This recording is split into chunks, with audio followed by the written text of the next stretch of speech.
যা হওয়ার হয়ে গেছে। অলি আর মন খারাপ করিস না। আমি তো সাথীকে ভালোবেসেছিলাম, তাই না? মিললেই পারতো। আর এই বিয়েতে মত নেই। ভাইকে বলেছি তোর জন্য ভালো একটা মেয়ে দেখবি। তুমি কেন বুঝতে পারছো না বাবা? আমি আর বিয়ে করবো না। কিরে গাড়ি থামালি কেন? বস, রাস্তার মাঝে কেউ একজন বাইক নিয়ে বসে আছে। চো যা দেখ তো। এই গানে শুনতে পাস না নাকি? দাঁড়াও রোহন, আমার কথাটা শুনবে না? আমি কেন চলে গিয়েছিলাম আমি জানি। তুমি আমাকে অনেক ভালোবাসো।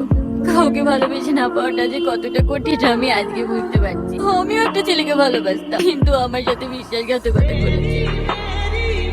চলো। গাড়ি আসছে। গাড়ি আসছে মানে? হাত দিচ্ছি কেন? আরে হাত দেবে না। এদের কাছে আমি তোমাকে বিক্রি করে দিয়েছি। আমি যেদিন তোমার ভালোবাসা বুঝতে পারিনি, কিন্তু আজ বুঝতে পেরেছি। প্লিজ আমাকে ক্ষমা করে দাও।